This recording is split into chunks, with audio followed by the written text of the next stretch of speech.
Hello, hello, ladies and gentlemen, and welcome to another episode of the Daily Friend Show. I'm your host, Lorimer, and today I'm joined by Terence Corrigan. Terence, thanks for coming back on the show again this week. Great to have you. I couldn't keep away, Nicholas. I know. We had to chase you off last time. And we have Sara Gon. Sara, welcome. Thank you. Right, so let's get into the news of today, and I think let's just start off with what is in many ways a normal South African story, but there are some interesting twists and developments to this one which make it a little bit more interesting than usual. So, as anyone who's been following the news will know, there has been a very disruptive strike by the nursing union, NEHAWU, over the past few days, and it involved the blocking of access to multiple hospitals across the country, mostly by nursing staff who are part of the union. Yesterday, things kind of came to a head, though, I think, when there was a very ill child who has been carried in a private ambulance to a public hospital on life support. And apparently, as the ambulance was trying to get into the hospital, a NEHAWU nurse bashed on the outside with a panga. And when the paramedics inside attempted to tell the nurses to stop it, they were attacked. And the child was almost pulled off of life support and blocked from getting into the hospital. Luckily, that didn't happen. The child was admitted, and as far as I understand, it wasn't too bad, but really grim stuff. There's also been some really appalling rhetoric from the union. The Western Cape Provincial Secretary said, "The employer says people are dying. It's not our responsibility to keep people's lives." Apparently, in some places, the staff who are still on duty had to end up working 24 hours because there were not enough nurses to relieve them. And yesterday, night staff were prevented from gaining access into the facility, even those who wanted to work. Doctors were allowed in, but nurses were mostly blocked. In the Eastern Cape, the NEHAWU leader said, "We know we will be attacked even in the community, accused of not caring for patients. But the same community, when you are doing the work of 10 people whilst you are 4, would insult you saying you are lazy. We must put ourselves first." Others are, I can't remember which leader it was. I think it was the one from Mpumalanga, referred to those who were not partaking in the strike as rats who sit in their cozy offices and are traitors to the struggle. So this is, I think, fairly typical of a lot of the strikes we have in South Africa, particularly in the public sector. And yet there was an interesting twist to this, which is it seems today, firstly, there was a lot of traction on that story of the ambulance being blocked. And now the health minister, Joe Phaahla, has come to give a press conference in which he blamed the union for causing the deaths of 4 people. Now, this is interesting because government almost never directly criticizes unions during strikes like this. As far as I understand, the strike is for a 10% increase. Government is offering much less than that, but of course 10% is above inflation. So Sara, let me start with you. What do you make of this story? What do you make of the fact that government has been unusually critical of the union this time around? Well, I think just by virtue of the state we're in 2023, I think the gloves are off between the ANC and COSATU on occasions, and this really is and should be one of them. NEHAWU, when it was founded, remember it is the second largest COSATU union after the South African Democratic Teachers Union, was always renegade, shall we say. It's never been a sort of reliable trade union that serves its members and behaves properly and enters into negotiations in an acceptable manner. NEHAWU has had a reputation for some pretty awful things. Now, bear in mind, of course, that NEHAWU also represents support staff, so cleaners and people like that, not professional staff. So you're dealing with a lot of people, but not people at the not people in the front line, but crucial nevertheless. And I think what this does, it's not the first NEHAWU strike that's been ugly, but I think what it does is it shows a couple of things. One is, and I've referred to it previously, it shows a capacity for latent and sometimes not so latent violence arising out of strikes. I think people underestimate the extent to which sort of large groups of strikers toying.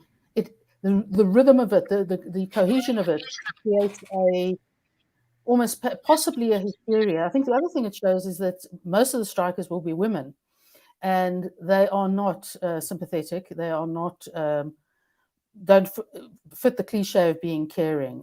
They are nasty on this occasion in trying to secure their increase. I think what's terribly, terribly important, given the circumstances, is something that's been done and achieved in the Cape, but not under an ANC government, and that is to sue the trade union for criminal activity and for loss or damage caused by strikes. I mean, you've given an indication of some of the things that union leaders have said that indicate that they usually say, oh, it's not the members, it's not us, it's outsiders, it's third forces or whatever the hell they want to call them. This time, it's very clear that it is not third forces. It is the union and it is their members, and I think there's a very good chance, certainly civilly, if not criminally, to go for the union legally in this respect. The same should happen with individual strikers who the hospitals have evidence against.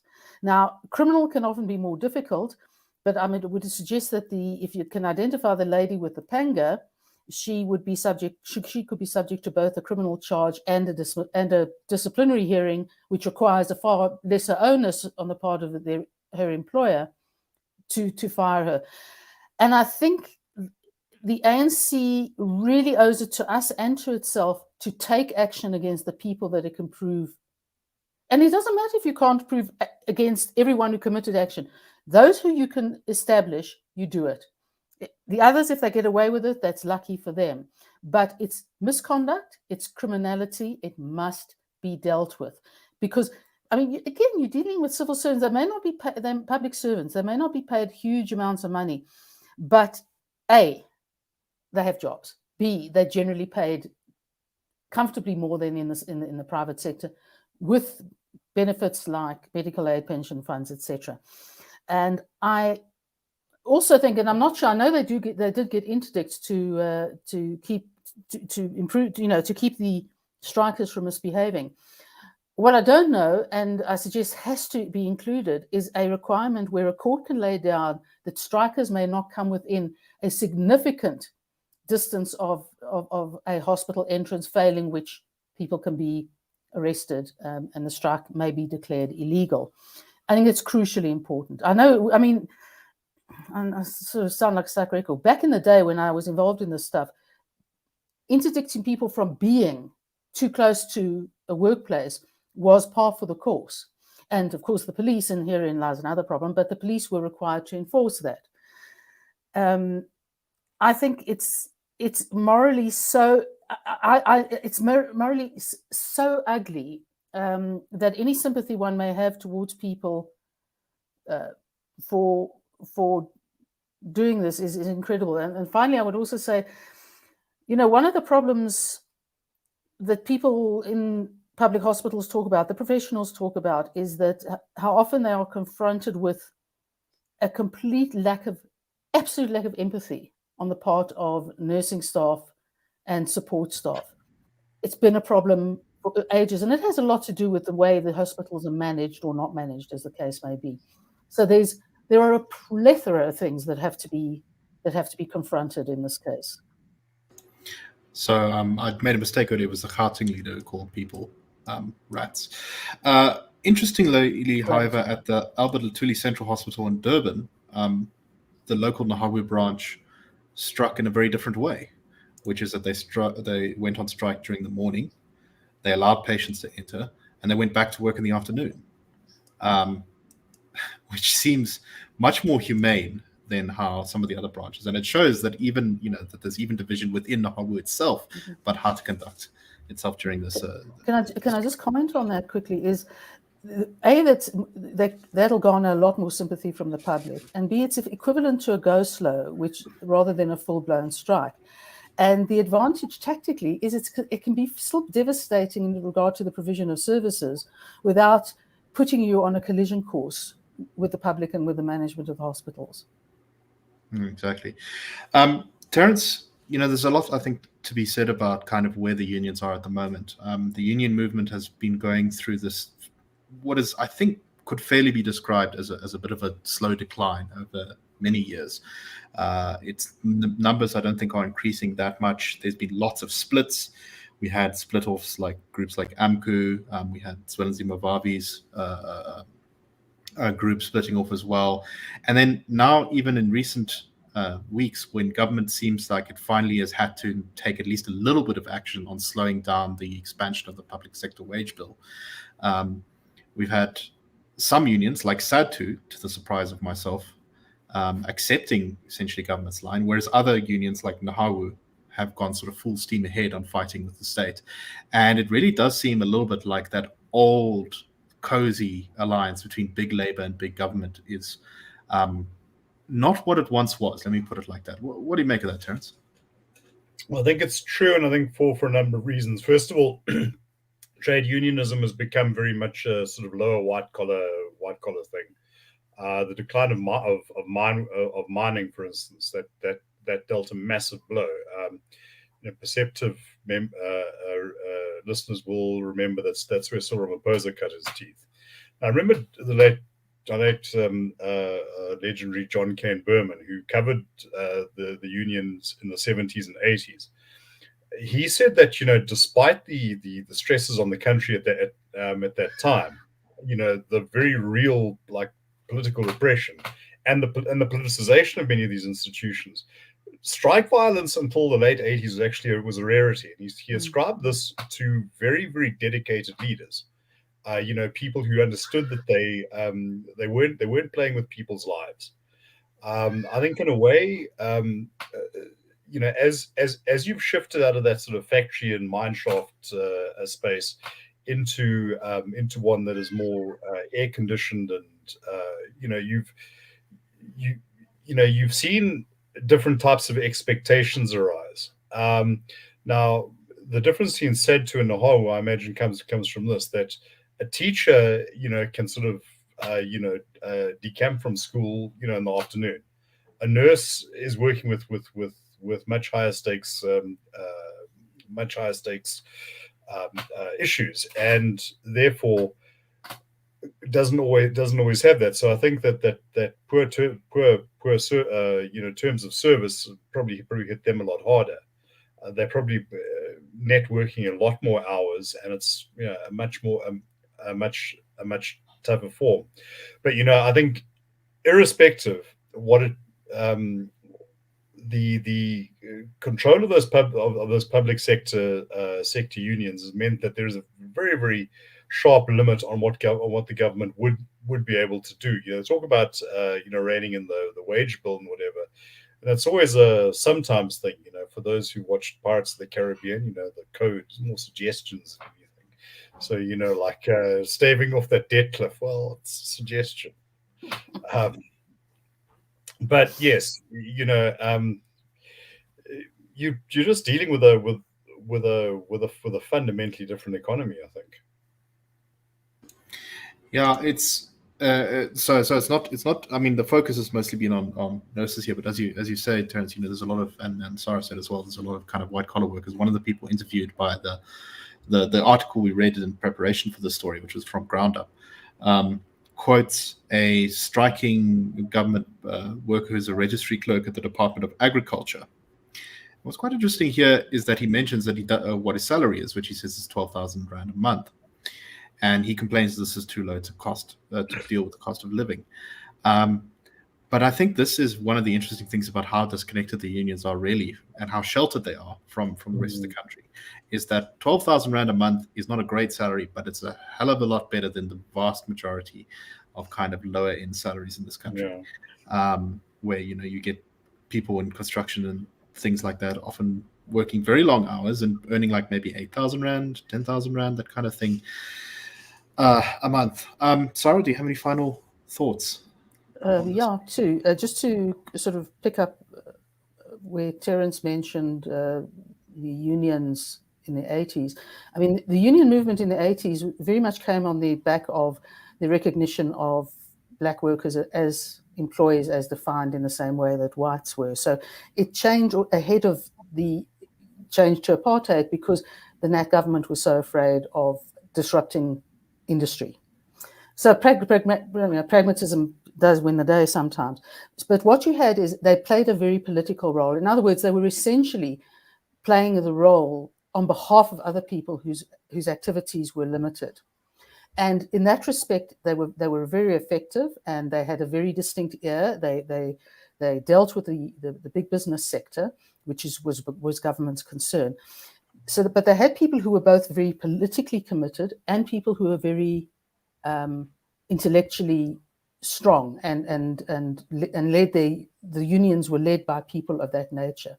I think the problem is that after 30 years of ANC rule and coalition, tripartite alliance, there's almost a laziness that's set in where you don't have that intellectual rigor anymore.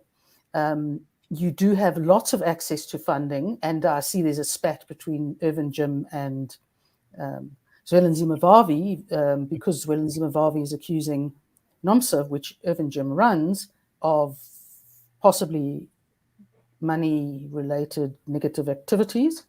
And so there's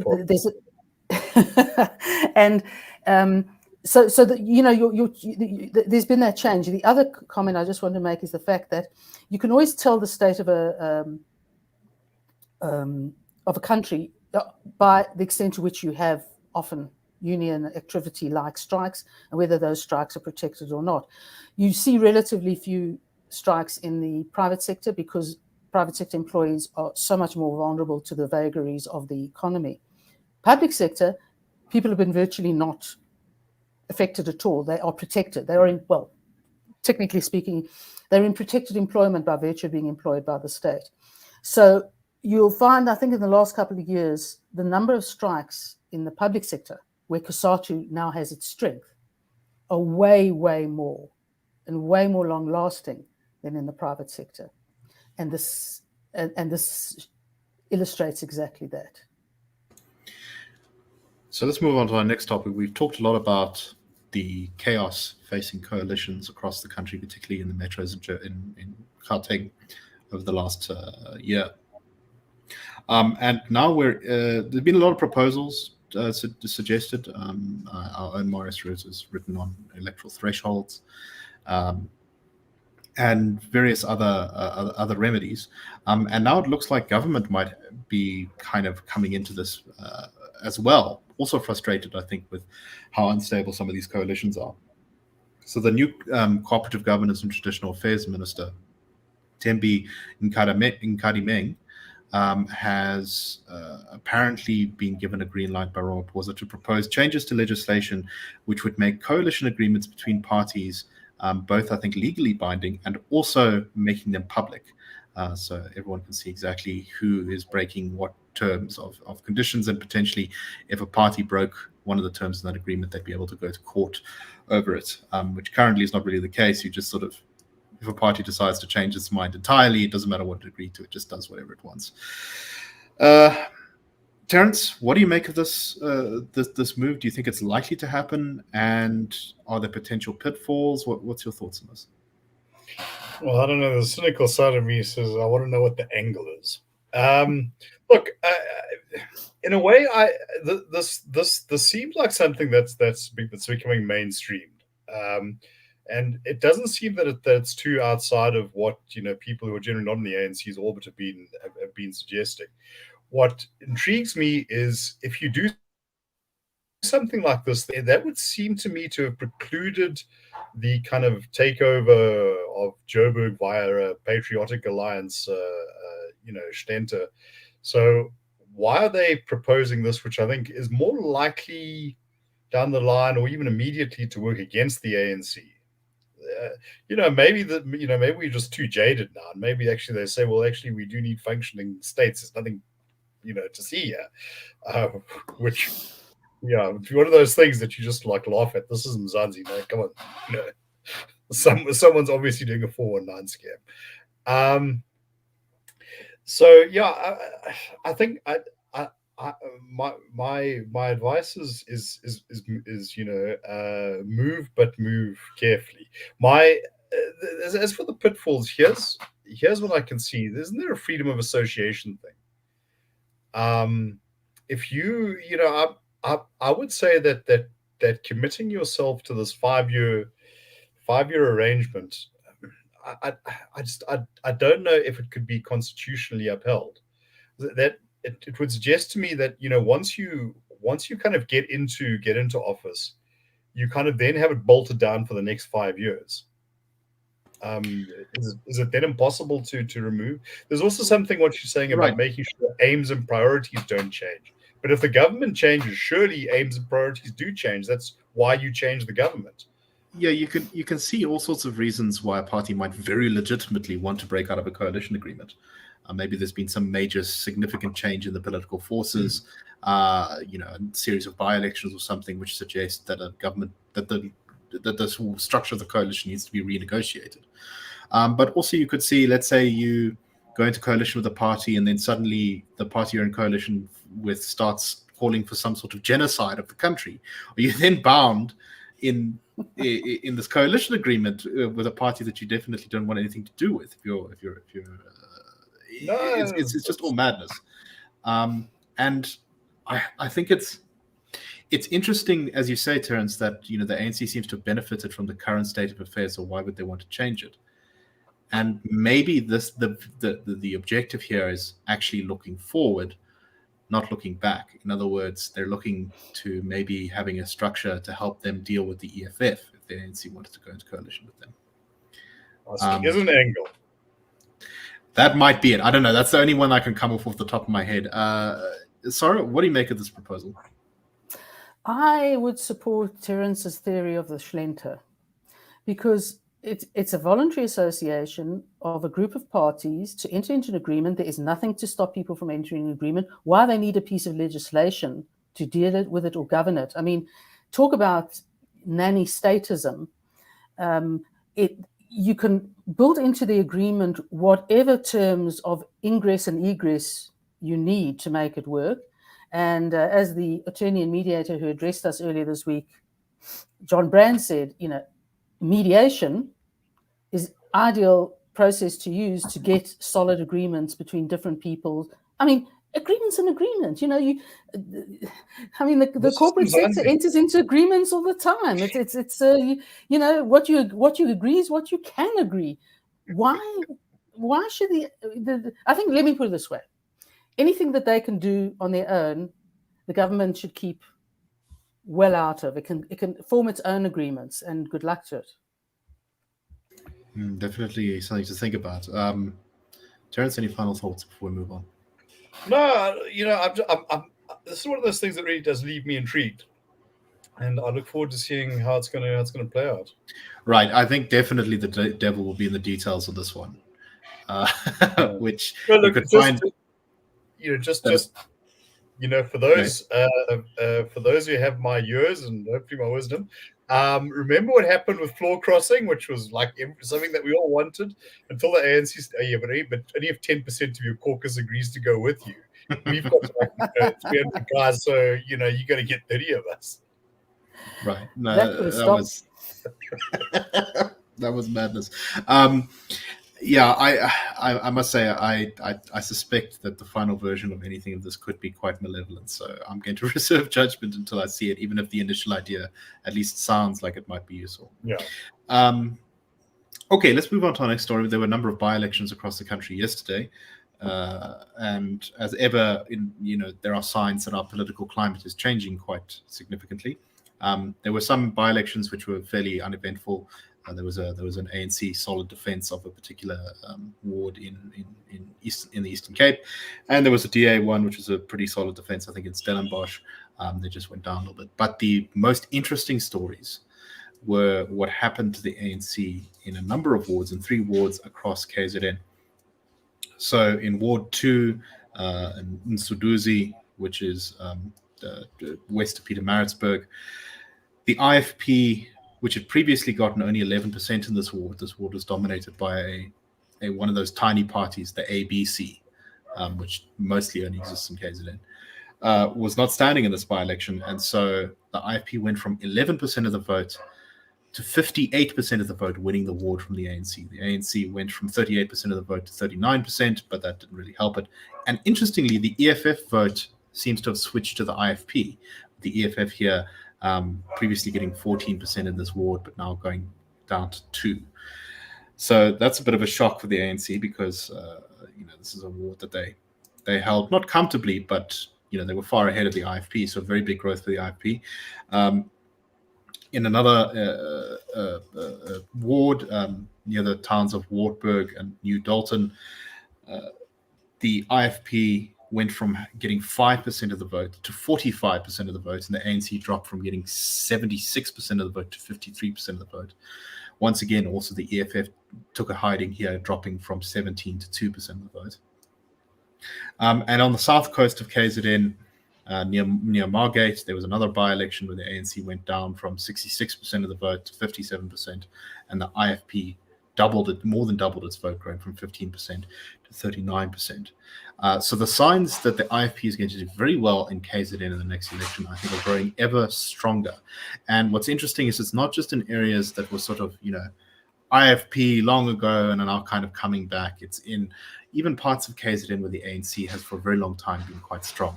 They're sort of back places that have been much stronger in KZN. So, Terence, let me start with you. What do you make of these results? Can we draw too much from them? Can we draw too little from them? What's your thoughts on this? It's always advisable to be cautious when looking at by-elections. Turnouts tend to be lower, and there could be regional specificities. Plus, contesting a by-election enables a party to direct, burst of resources, which in a national campaign is very different. But yeah, I do think that this does point to some sort of IFP renaissance. And I've said this before. I think that people misunderstand the essence of the IFP. It doesn't stand within the ANC's orbit or within the DA's orbit.